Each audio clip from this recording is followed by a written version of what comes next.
invitación y por brindarnos un escenario de reflexión, ¿no? Que en este mundo no es poco, así como vivimos con la celeridad y demás, ¿no? Yo quiero plantear, sí, la necesidad de ver los caminos que podemos introducir en la educación, las reformas, las formas, las estrategias, porque en esta situación de riesgo, porque no podemos negar que hay una situación de riesgo, para mí, para mi criterio, lograr la formación de actores comprometidos es la clave para poder salir adelante. En realidad, ayer estuve en la presentación de los compañeros, tomé nota de algunas cuestiones, voy a aprovechar para hacer algunos comentarios.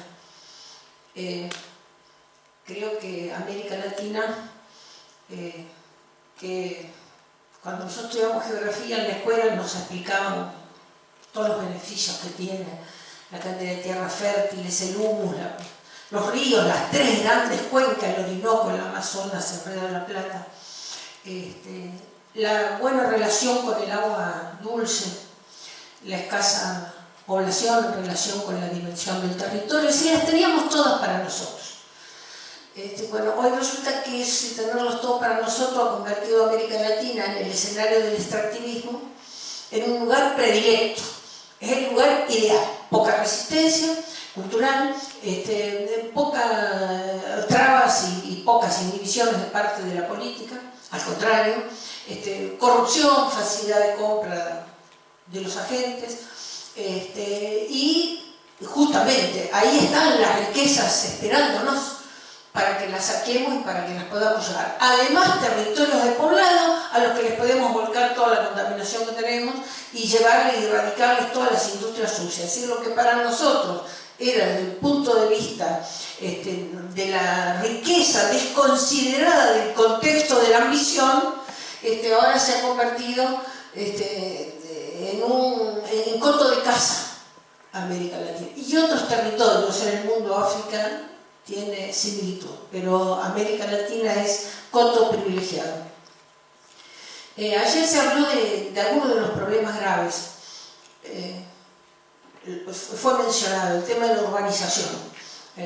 La urbanización en América Latina, que tiene que ver con los modos de producción, con el abandono de la ruralidad, la sustitución del trabajador rural, la expulsión, la búsqueda de otros horizontes, en fin, lo que sea, pero ha terminado, ha desembocado, digamos, en urbanizaciones absolutamente contrarias a la razón, en lugares precarios, sin ninguna clase de servicios, sin ni siquiera atención médica, o sea, situaciones de enorme precariedad para grandes masas sociales, que además, desde el punto de vista ambiental, digamos, hay muchos estudios, yo obviamente no soy un experto en el tema, pero hay una demostración de que el consumo per cápita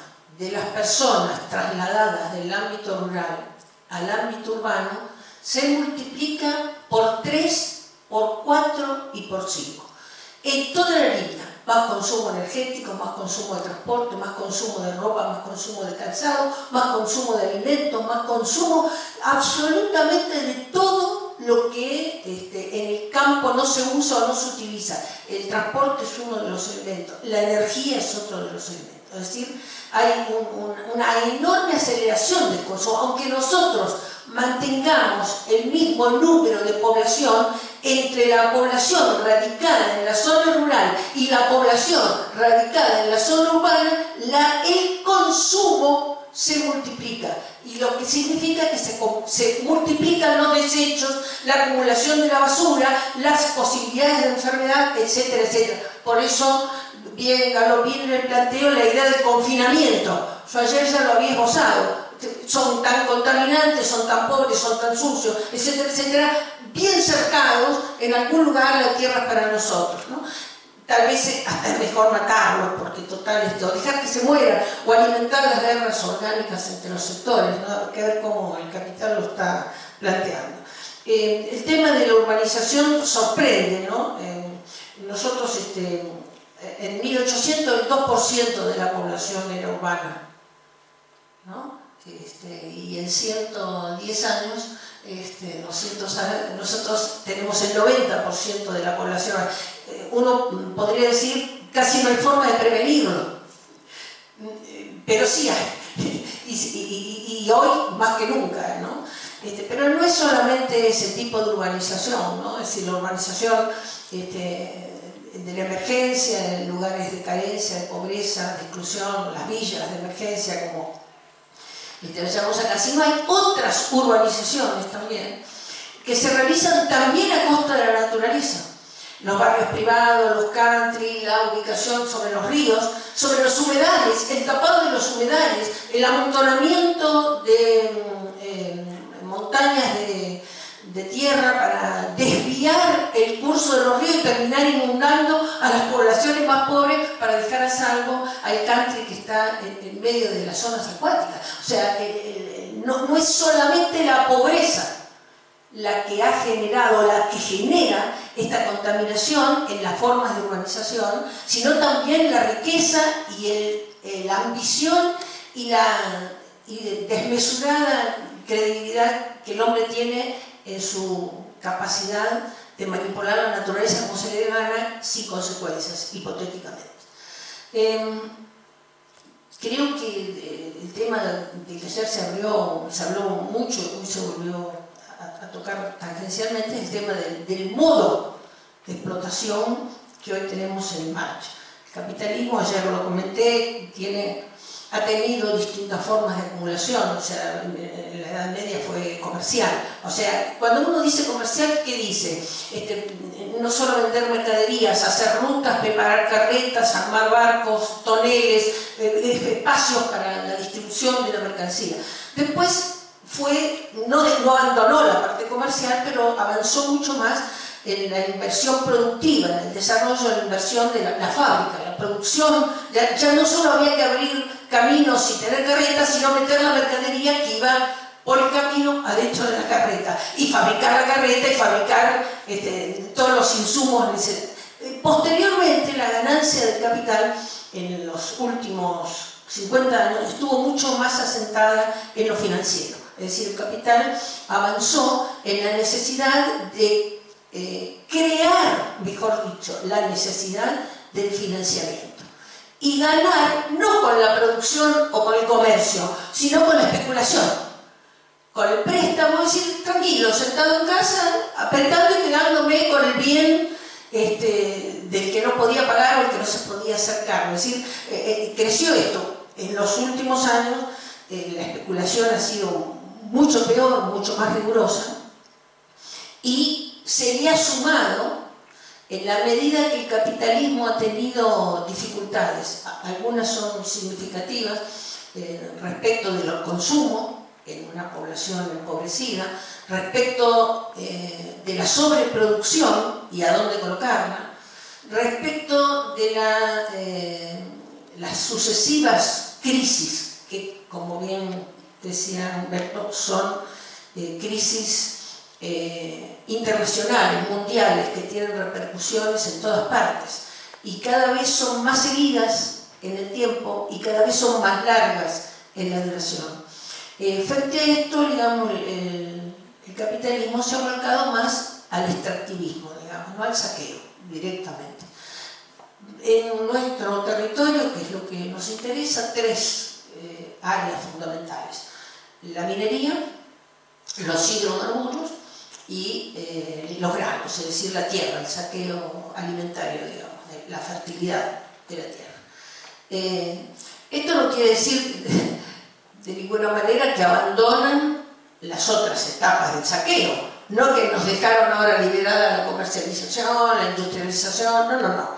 La cuestión es dónde lo ubican, cómo es mejor, dónde les conviene producir, dónde el salario es más barato, radican las industrias en algunos lugares exóticos, ¿no? Es decir, entonces producen las zapatillas en la India, las remeras en Sudáfrica, lo que fuere, digamos, ¿no? Pero no abandonan, no es que el capitalismo se va corriendo hacia otras áreas de acumulación y deja liberadas las áreas anteriores respecto de las formas que se conocieron anteriormente. En esta etapa de la agricultura química, del saqueo de recursos no renovables, porque acá hay una novedad, digamos, ¿no? El saqueo está muy dirigido a los recursos no renovables, así que se pierden, para que tengamos claro, como cuando también se afecta la biodiversidad, que el recurso se pierde la especie en muchísimos casos, ¿no?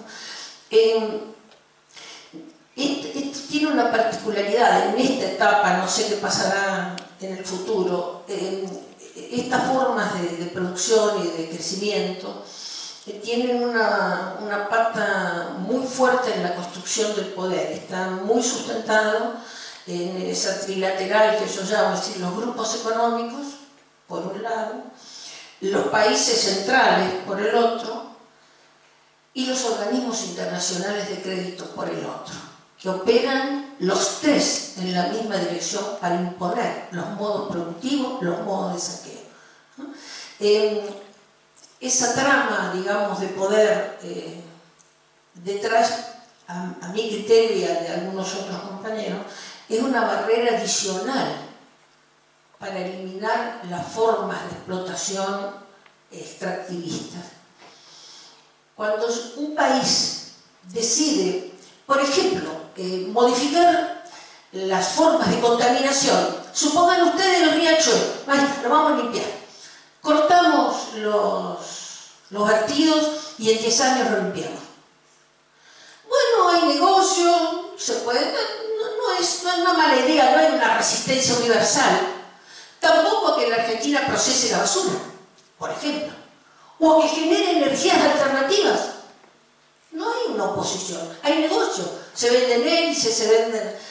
Ahora que la Argentina decida clausurar el proceso extractivo, le baje la caña a los grupos económicos radicados en la cordillera que destrozan el país, es pelearse con el Banco Mundial, con el Fondo Monetario Internacional, con el CIAI, renunciar a los préstamos, a los créditos, se pone a los países en situación de extrema debilidad. Con el tema de la minería, la República Argentina no solamente le concedió todo tipo de ventajas, no hay retenciones, cuando había retenciones era el 3% del valor boca de mina del mineral sacado, es decir, el 3% del valor del mineral descontados todos los gastos que había producido generar el material. Así que el 3% era el 1.2%, 1.5%, con mucha suerte, del valor del mineral.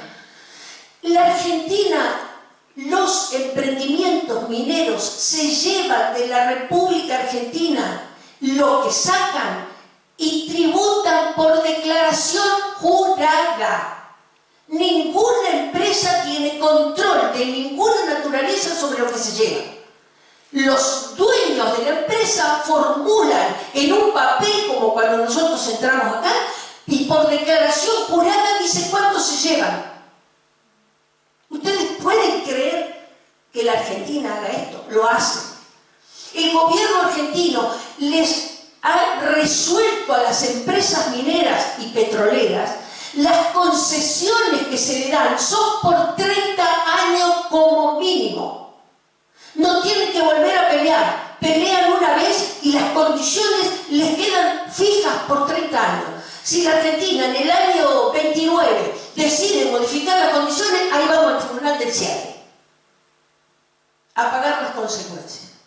Pero no solamente eso, en materia de minería, el gobierno argentino se autoexcluyó de la posibilidad de hacer minería. Decidió que no había minería de parte del Estado. Los particulares, pues, pero de parte del Estado no hay minería. En los 322 emprendimientos mineros que hoy están solicitados y en distintas etapas de ejecución, investigación, exploración, explotación, ¿cómo se llama? Cateo, lo que fuera, el 99,3% son extranjeros. Es decir, hay una fuerte extranjerización de la economía. No solamente explotación y extractivismo, sino extranjerización de la economía, de la tierra, etcétera, etcétera. Algunos piensan que vamos a salir de esto cerrando un acuerdo con China. O sea, como si China estuviera fuera de los modos de explotación, ¿no?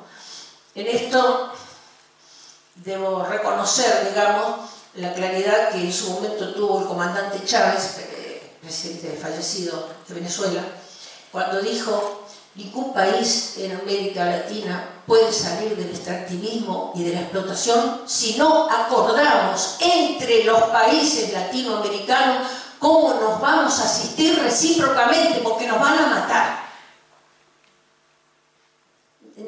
¿Se entiende la dificultad? Porque uno teoriza, hay que salir del extractivismo, volvamos a la agricultura orgánica, sí, bárbaro. ¿Hay posibilidades? Sí. ¿Se puede hacer? Sí. Pero, compañeros, nos tenemos que preparar para una batalla dura, porque de enfrente lo que viene es muy duro. Y por eso es importante las estrategias de articulación en América Latina entre los distintos países latinoamericanos. Esta historia de China, digo, para que tengamos claro, China sabe, porque también tiene investigación y construye sabiduría, no solamente mano de obra barata. China sabe que el problema que se viene en los próximos 20 años es sustantivamente la posibilidad del alimento.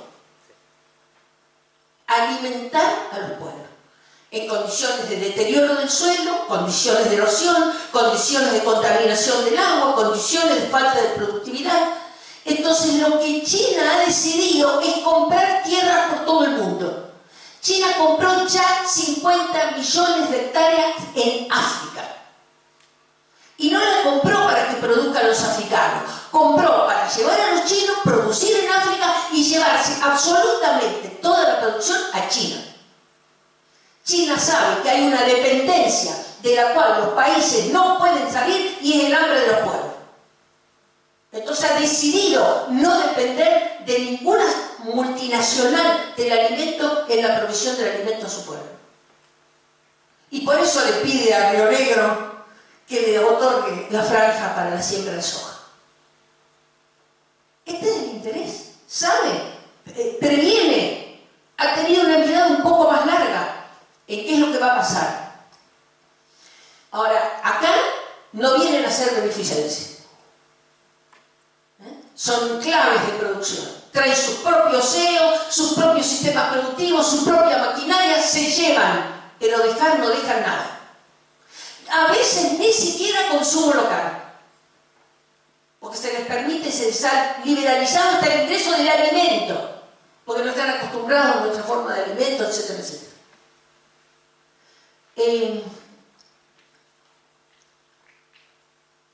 Creo que tal vez lo que de alguna manera complejiza las cosas, porque sí son complejas, es el discurso legitimador, ¿no?, sobre estas formas de extractivismo. Bueno, es el país maravilloso, nosotros hacemos todo bien, acá se hace, del ministro de Minería, se hace la minería del modo más sustentable que existe en el mundo. Además, es un emprendimiento maravilloso que puede desarrollar a las poblaciones y generar riqueza, como por ejemplo la gente de Andalgalá, que hace 20 años que tiene la minera bajo la lumbrera, puede dar testimonio de los ricos que son todos los andalgalenses, ¿no? Creo que el gobierno ha construido esta idea del extractivismo, lo sostiene y lo apoya. Tiene una concepción, la he leído ya varias veces y hay que leerla entre líneas en los discursos, ¿no?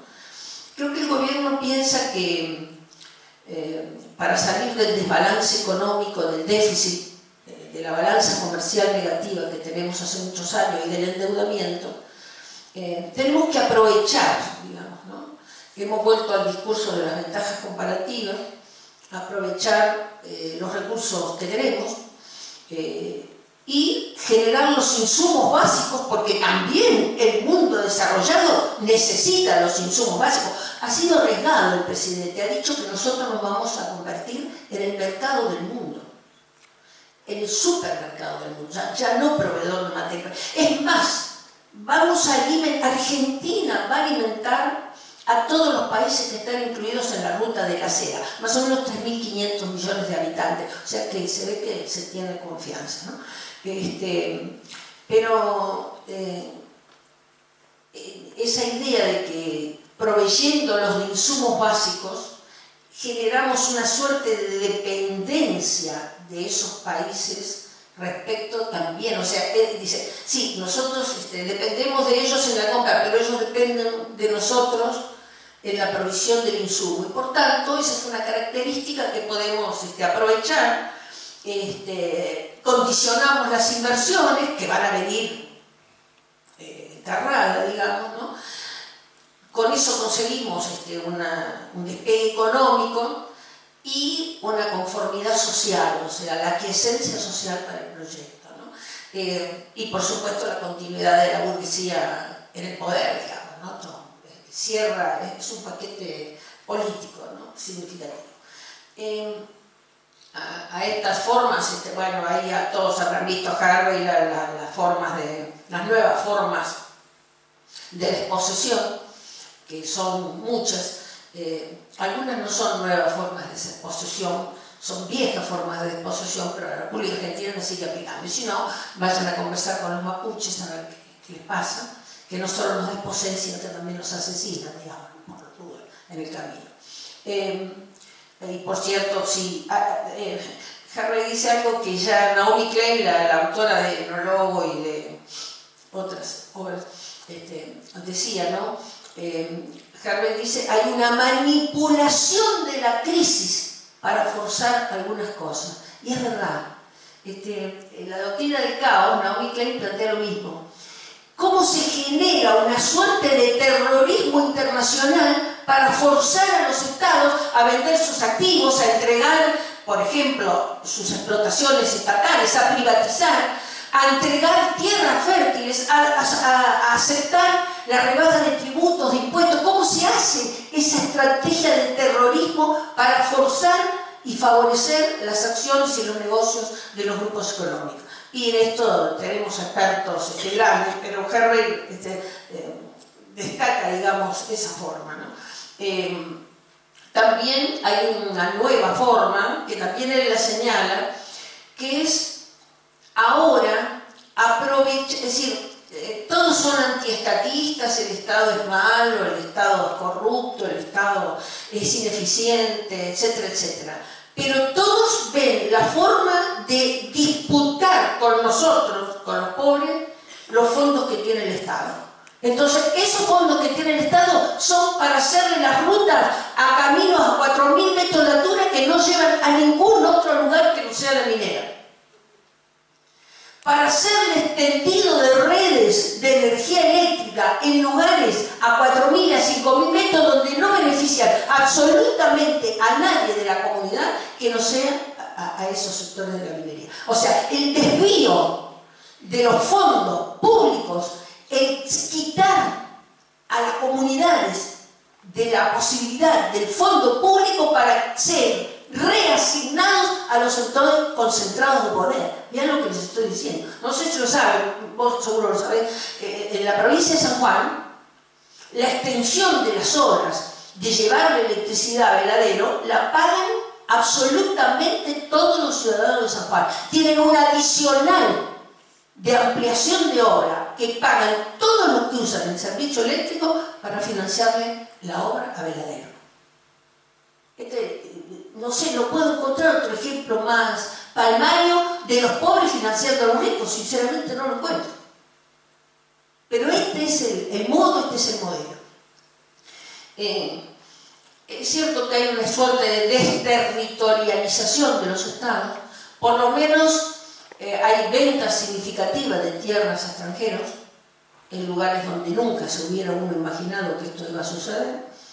Pero también hay una desterritorialización en otro sentido, en el sentido de que un Estado, una nación que se dice soberana, no puede disponer de su territorio para establecer sus formas de producción, sus formas de desarrollo, sus formas de inversión.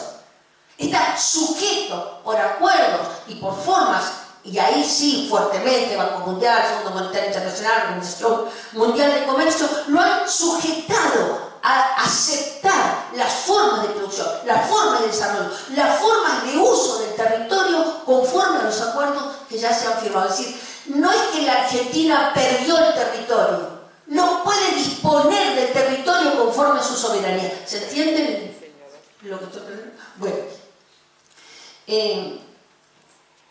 en todo este tiempo, el problema socioambiental jamás entró en el escenario de las preocupaciones políticas ni de las preocupaciones de los grupos económicos. Nunca.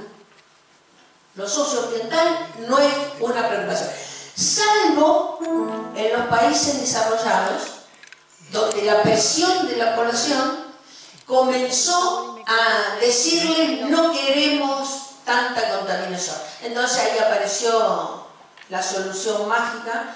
Lawrence Summers, cuando era el economista en jefe del Banco Mundial, que escribió el memorándum, que todos lo habrán visto alguna vez, explicando por qué era conveniente erradicar las industrias sucias en los países pobres, que los cuales los costos eran mucho menores, en salarios, en seguros, y si se morían, también era mucho. Además, claramente decía que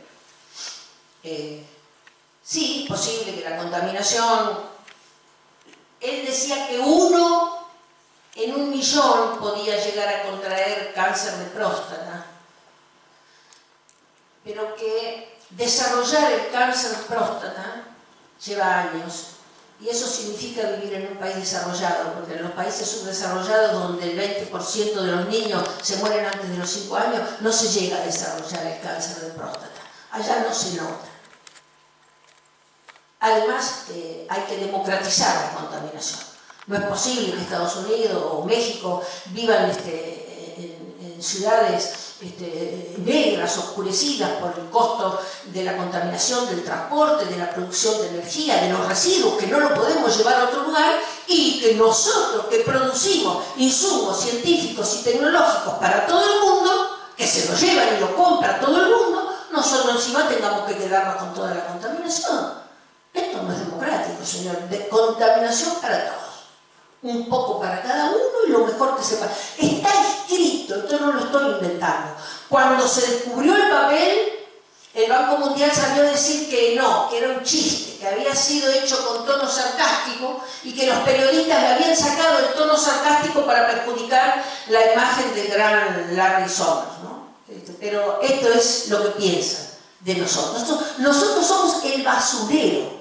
No solo el espacio del saqueo, sino el espacio del depósito de las peores formas de producción, de la erradicación de las peores industrias. Y es cierto que es así, porque la forma de producción agraria que tenemos en la República Argentina es de las peores formas de producción. Las formas de extracción minera son las peores formas del ejercicio de la minera. Las formas de extracción de los hidrocarburos, como el fracking, son las peores formas. ¿Se entiende el planteo? En esto de descuidar, digamos, las cuestiones socioambientales, lo que ha ocurrido con todas las formas de acumulación de los últimos 200 años, la comercial, la industrial o la financiera o la especulativa o la extractiva, ha sido que lo que ha crecido, digamos, en América Latina, por lo menos sin ninguna duda, es la pobreza. América Latina tiene el privilegio. No es la región más pobre del mundo. Hay otras regiones mucho más pobres. América Latina es solo la más desigual del mundo. En América Latina, el 10% más rico recibe 100 veces más que el 10% más pobre. Miren en la República Argentina. Hoy el decil más rico acumula 16 veces más que el decil más pobre. Hace 50 años la relación era 7-1. No era 16-1, era 7-1. O sea que lo que hemos hecho ha sido incrementar la desigualdad en el mismo periodo que la Argentina en esos 50 años creció el 229% en su Producto Bruto Interno. ¿Dónde fue a parar el crecimiento? Ustedes tienen ya la respuesta. En realidad, lo cierto es que yo creo que la situación es grave, es más, creo que es muy grave. Hay degradación irreversible, ya no hay forma de volver atrás. Con algunas se puede, con otras ya no se puede. Esa degradación a veces es parcial, es dentro de un ecosistema. En otros casos han desaparecido ecosistemas completos. O sea, no es solo la degradación, sino la desaparición del ecosistema. Y creo que lo peor, y aquí viene el problema en la educación, es que la reacción social es insuficiente.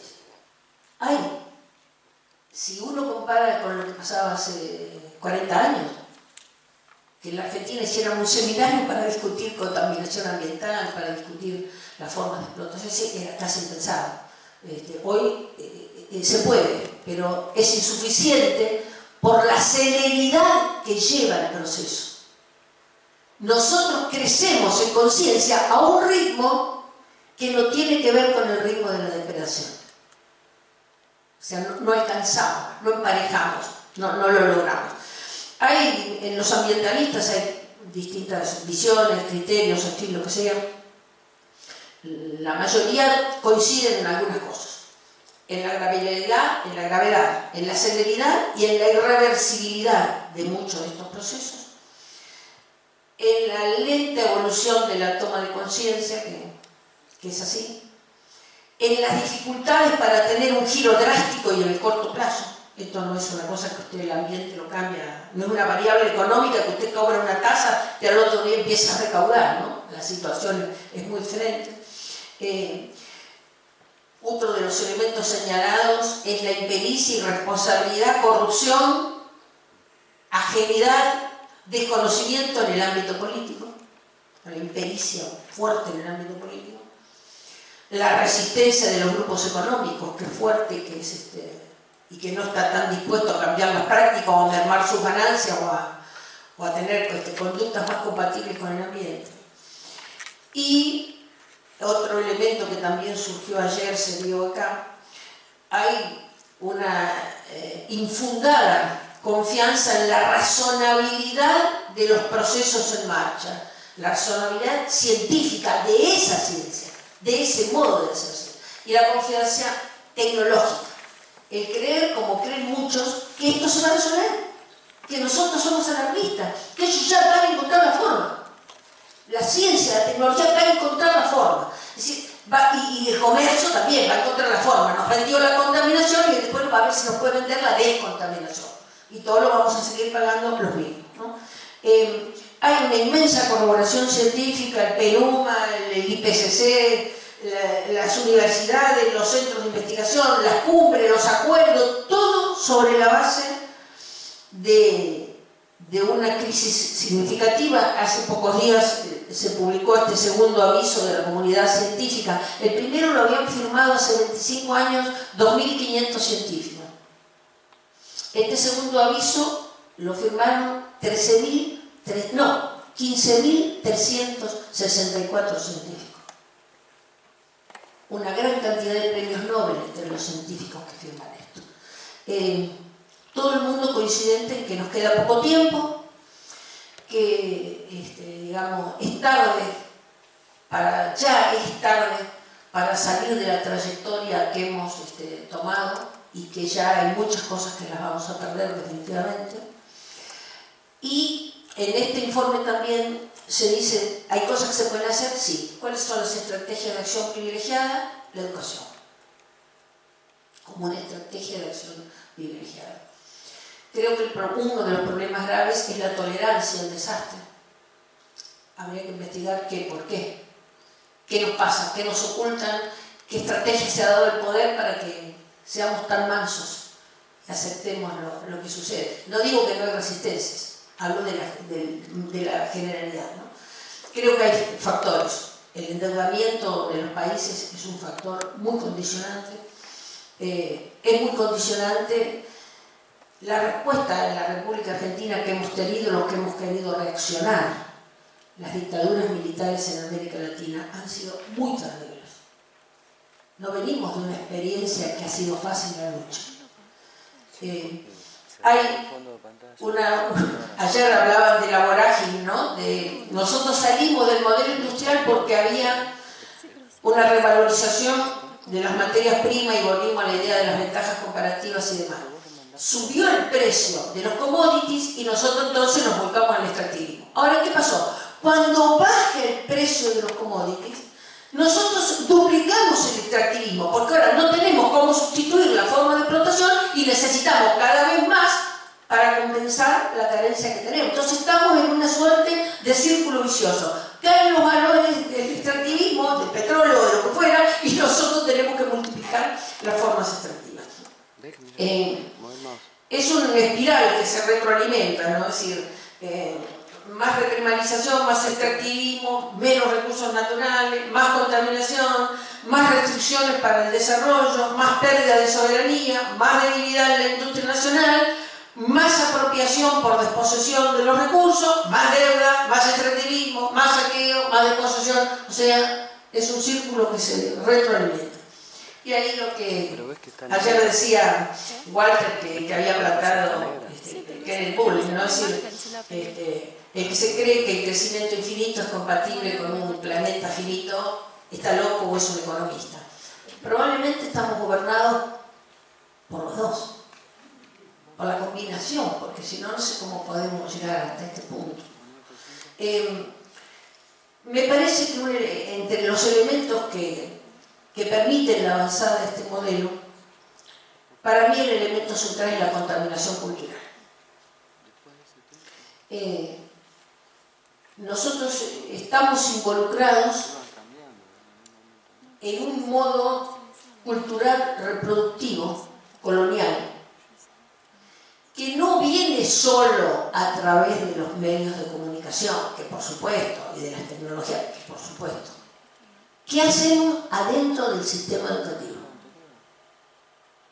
¿Cuál es el conocimiento que distribuimos? ¿Cuál es el compromiso que alentamos? ¿Cuáles son las solidaridades que desarrollamos? ¿Cuáles son los conocimientos socialmente valiosos que nosotros seleccionamos del colectivo de conocimientos para que el conocimiento del que los chicos se apropian tenga algo que ver con la posibilidad de modificar su vida? ¿Qué selección hacemos? Porque la selección que se ha venido haciendo es la disciplina social. Electorado pasivo, trabajadores dóciles y aceptación de los lineamientos como única estrategia de la forma de producción del capitalismo y del mercado. Entonces, la salvación por la problemática mental vendrá del sistema educativo. Bueno, nosotros hicimos algún esfuerzo, y cuando digo nosotros digo Cetero, en esto de producir conocimiento y de buscar formas, ¿no? Con Carlos Galano, con Jorge Cardelli, con Guillermo Prioto, que es el autor de los manuales que están secuestrados en un galpón de educación ambiental. Nosotros formamos la Escuela de Educación Ambiental en Cetera. Fueron 10 años de trabajo, formamos 40.000 compañeros.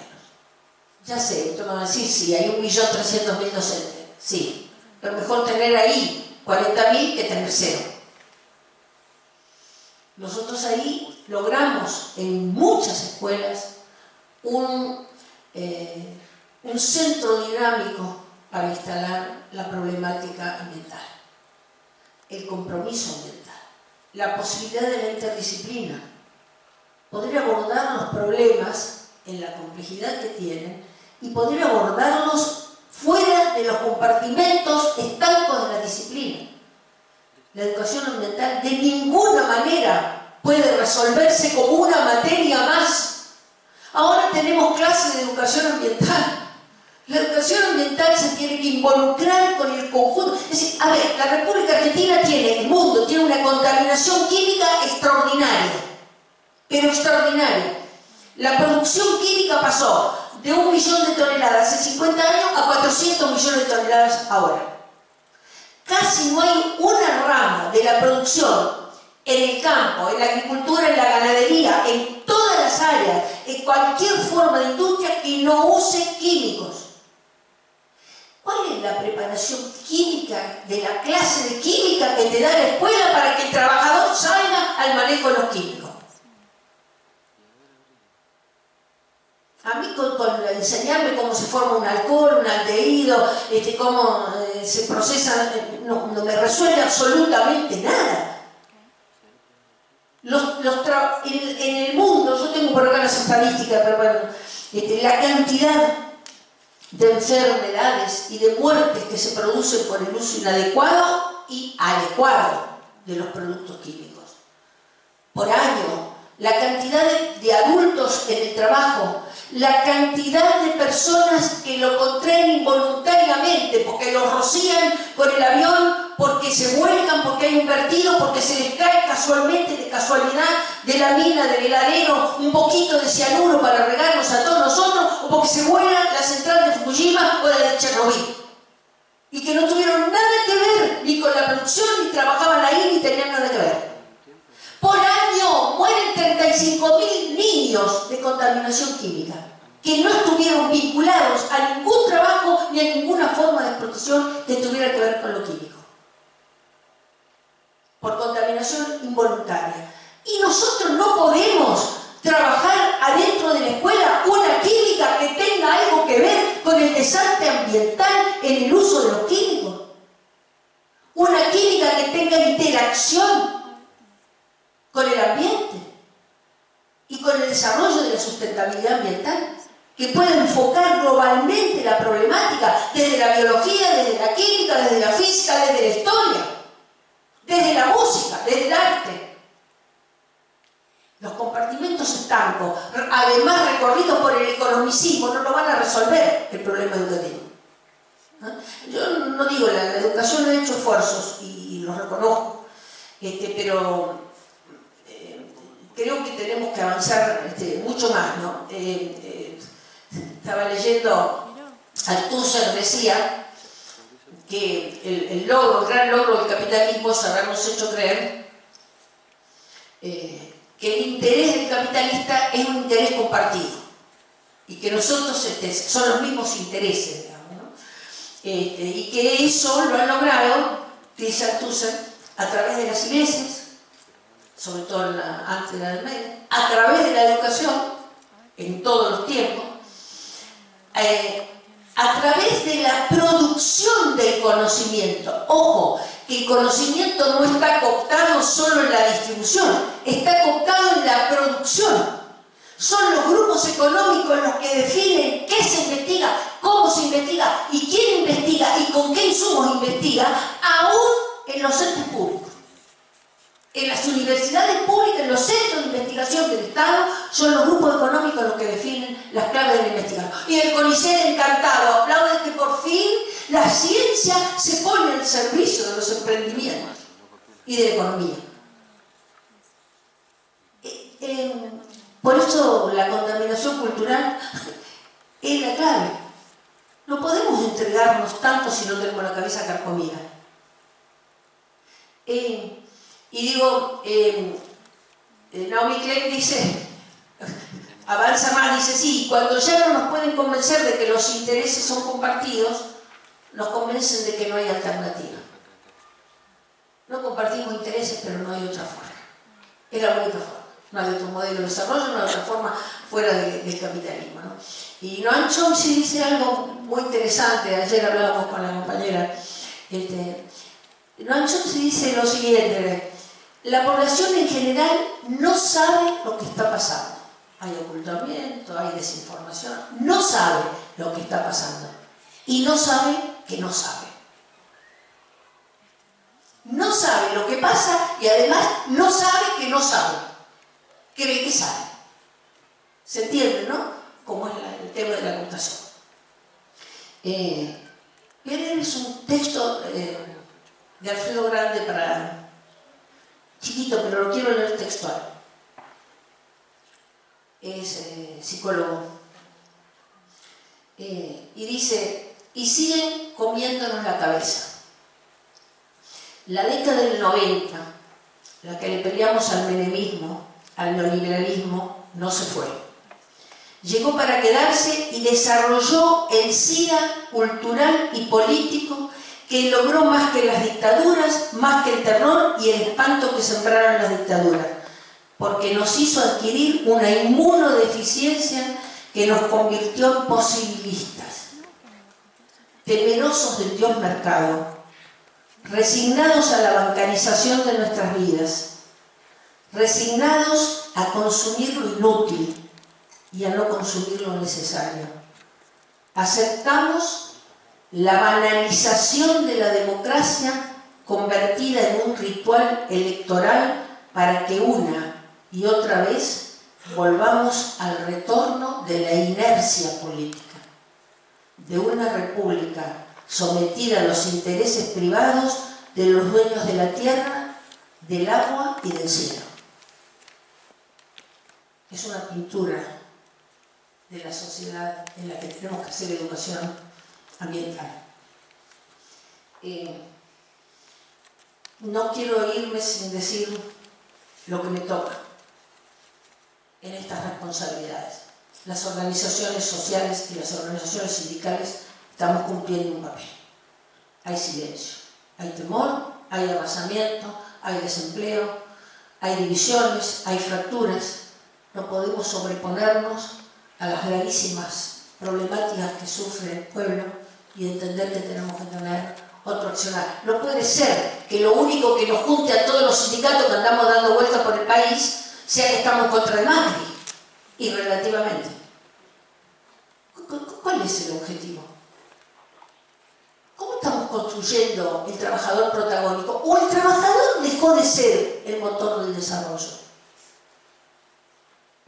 ¿Cómo estamos incluyendo a ese actor protagónico en la asunción de un conocimiento que signifique que no por lo menos no se sume a su propia muerte por contaminación y no nos sume a todos nosotros en la muerte por la contaminación que el propio trabajador produce?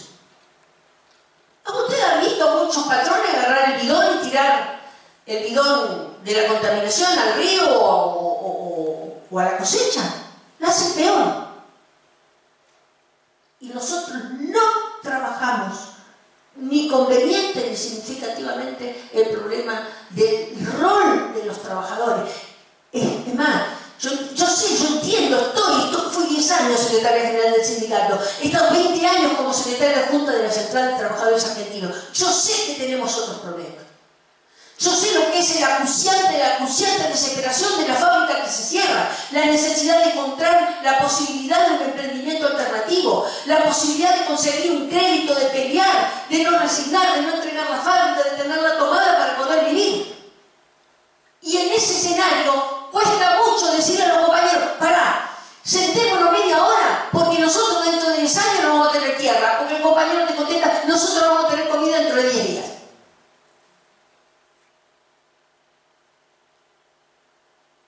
Esta es la realidad, pero hay una responsabilidad.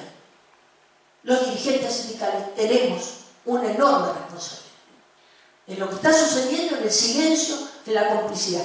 Es peor, ahora, como el sector más dinámico es el sector social, estamos todos tentados de correrle toda la responsabilidad al sector social. Y bueno, los sindicatos peleamos lo nuestro, los docentes pelean lo suyo, los empresarios pelean lo suyo, y bueno, que sean los barrios los que se hacen cargo de pelear contra la contaminación porque se la delegamos. Ojo,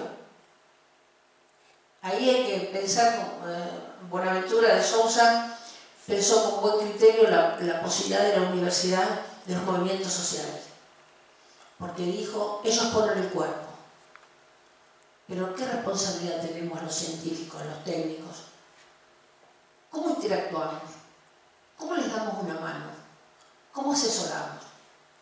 ¿Cómo le hacemos? Porque no es fácil, la Galopine plantea cosas muy interesantes. Ahora yo lo siento ahí a un grupo de compañeros casi analfabetos y quiero ver cómo lo entienden. Hay que encontrar las formas. Los científicos necesitan encontrar el lenguaje para que el pueblo trabajador comprenda lo que le está pasando. La comprensión es la base para empezar la resistencia. Hay que decodificar las cifras, los signos, los símbolos, los intereses. Hay que ayudar a comprender, hay que asistir. Y asistir significa meterle un abogado que le haga el recurso y no cobrárselo. Significa acompañarlo con un trámite, significa redactar un proyecto de ley. ¿Se entiende? Esta es la interacción que nosotros necesitamos. La educación ambiental, compañeros, no se hace solo adentro de la escuela o solo en la universidad. Tenemos que encontrar la forma de salir a la calle, de entrar en los medios de comunicación. Aronian, el periodista uruguayo, dice que buena parte de nuestra incapacidad está en no haber aprendido nosotros a manejar los medios.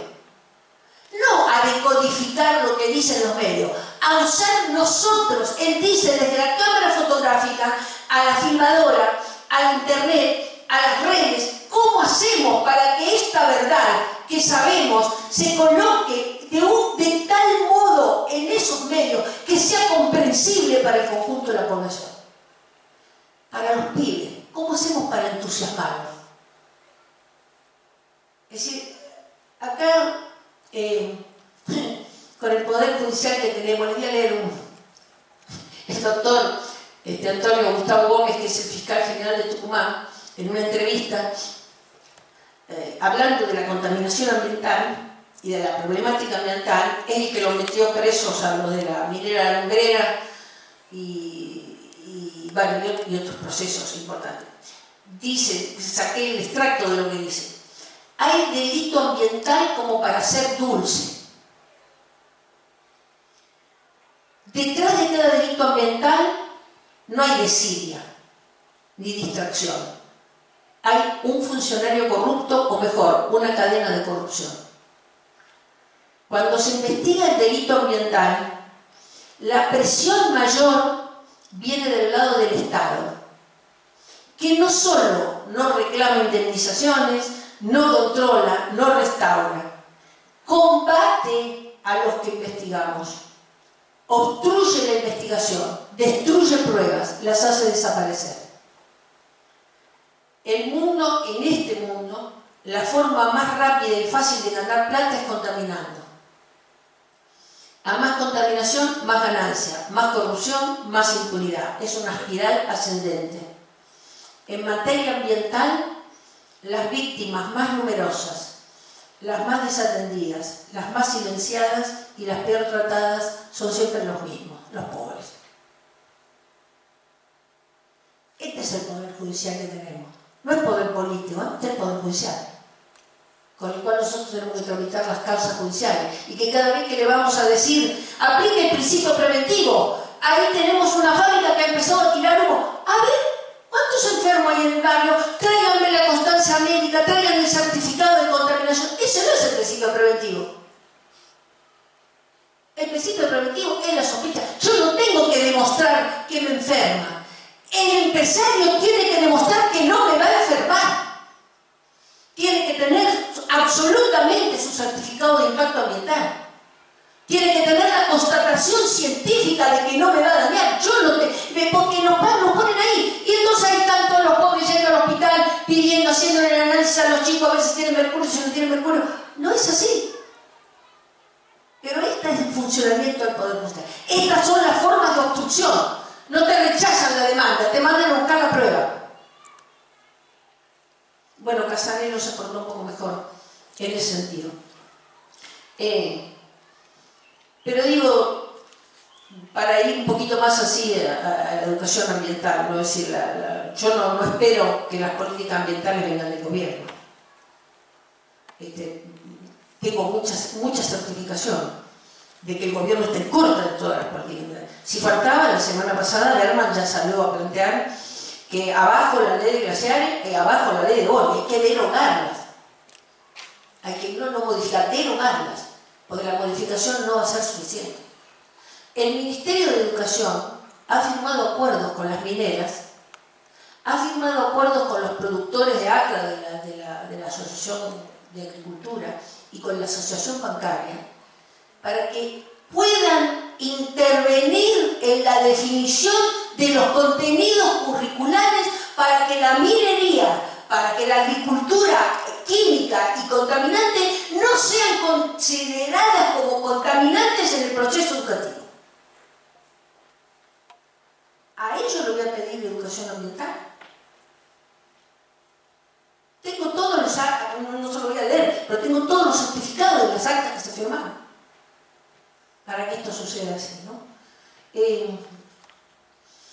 Yo creo que esta es la verdadera globalización, ¿no? La globalización de la contaminación, del silencio, de las complicidades. Hace más de 10 años que no soy diputada. Lo último que quedó fue que logré la aprobación en la Cámara de Diputados de la Ley de Educación Ambiental. Todavía está esperando la sanción en el Senado. No pudieron, ni esa ni otra, la volvieron a presentar, la representaron, la representaron, pero no tuvo espacio para ser sancionada. Yo creo, compañeros, que en esto, sí creo en la educación, por supuesto.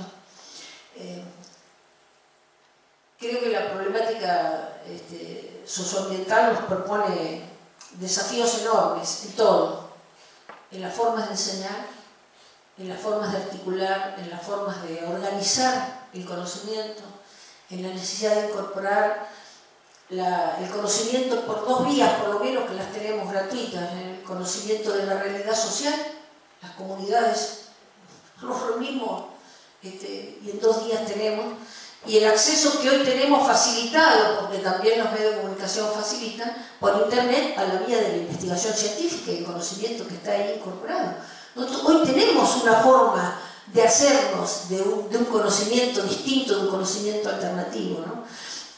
Claro,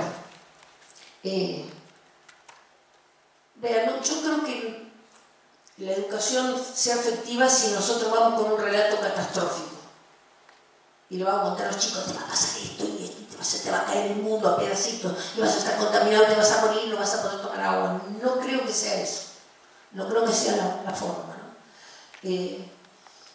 Creo que hay muchas otras maneras de llegada.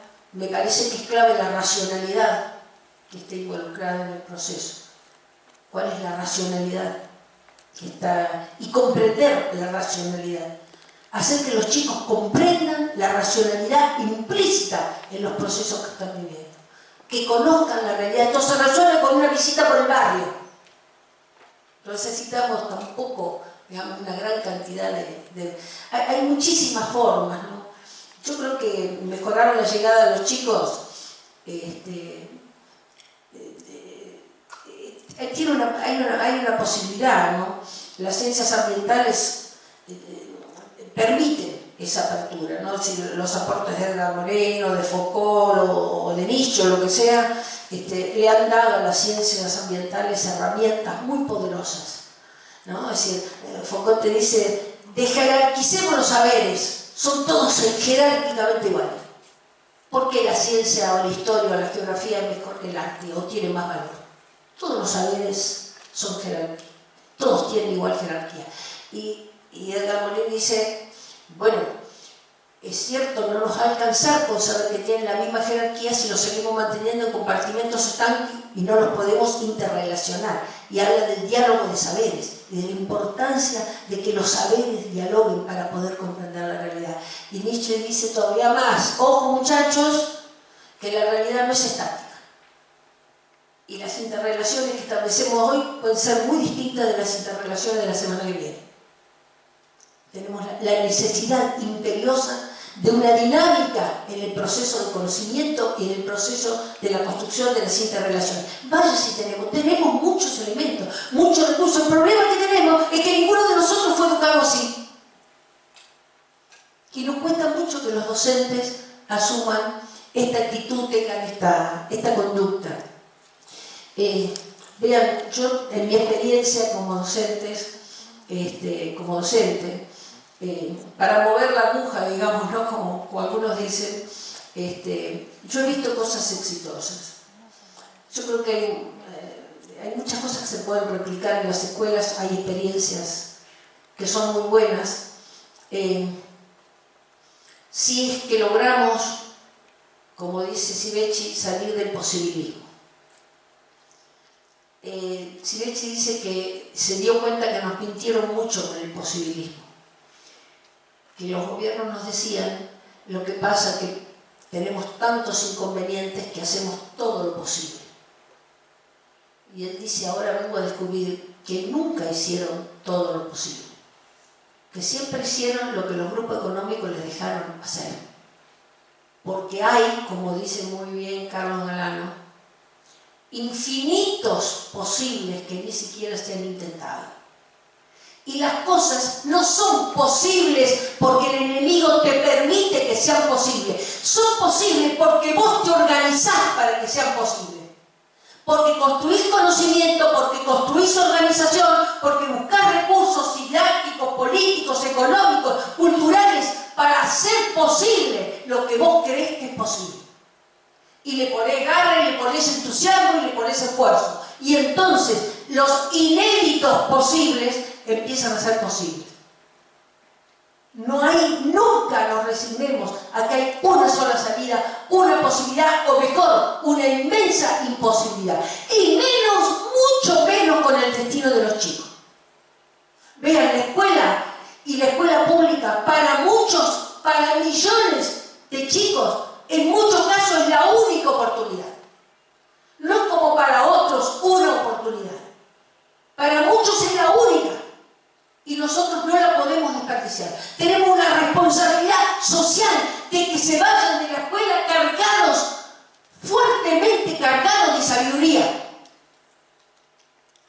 Yo sé que hemos hecho mucho esfuerzo en la escuela. Un esfuerzo de contención para que se queden adentro, para que estén más años, para que no se vayan, para que no abandonen, para que no sean forzosos al trabajo infantil, para que tengan educación sexual. Hemos avanzado en la diversidad, en la pluralidad, hemos incluido a los discapacitados, hemos hecho un esfuerzo significativo, les damos de comer para que se queden adentro de la escuela. Pero el esfuerzo ahora lo tenemos que hacer para que aprendan adentro de la escuela. No para que se queden, para que aprendan. Lo único que les va a cambiar la posibilidad de la realidad es aprender los contenidos socialmente valiosos para cambiar la realidad. Y eso no es solo conocimiento científico, que es también conocimiento científico, pero es capacidad de organización, es solidaridad, es ética, es confianza en el otro, es no resignación, es esfuerzo, es compromiso. Eso es lo que tiene que despertar la educación ambiental. Un compromiso social que nos sale. Vean, y ahí tengo bases científicas, ya me vas a echar, espera un cachito. Hace poco, en la Universidad de California, hacen una reunión cada tanto, no sé, cada 4 o 5 años, en la que juntan geofísicos de todo el mundo. La última fueron 24.000. Estoy hablando de un congreso gigantesco. Ahí hubo un geofísico, se llama Brad Dellner, es de la Universidad de California, que logró desarrollar un modelo muy superior al que habían desarrollado la Universidad de Michigan para, cuando nos dijeron, bueno, estamos al borde del caos y de la imposibilidad de seguir con esta vía de desarrollo. Bueno, ellos habían incorporado 5 variables. El 3D que tenían era todo lo que le permitía. Incorporó cientos de variables. Incorporó dinámicas extraordinarias, modificaciones posibles, probables, alteraciones, culturas, es un despliegue y una síntesis de las posibilidades de las variables gigantesco. Y con una dinámica que usted corría una variable y se le corren todas. Es una cosa maravillosa poder ver eso, ¿no? Cuando uno le cree que ha estado trabajando científicamente, digamos, ¿no? Porque es una ciencia la que aporta para nosotros. ¿Y qué dijo él? Bueno, acá tenemos esto que he puesto acá son todas sinergias que se interactúan y son peligrosas, en muchísimos casos. Las sinergias que están generando son peligrosas. Dice que el sistema capitalista tiene una renovada agonía en todo el planeta. No es en Estados Unidos, en América o en Italia, es en todo el planeta. No hay ningún lugar donde no haya un retroceso de esa cultura. Y en todas las regiones.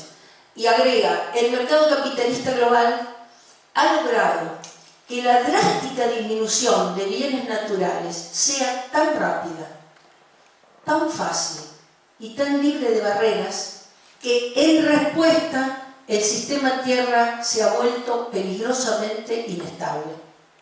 Y agrega, en esto, lo único que modifica este diagrama con 50 variables, ¿saben qué es? El conflicto social, la pelea de los pueblos. Cuando yo meto la pelea de los pueblos, el resultado se altera en serio. Ya saben que tenemos que generar. Ya saben que tenemos que hacer. Gracias.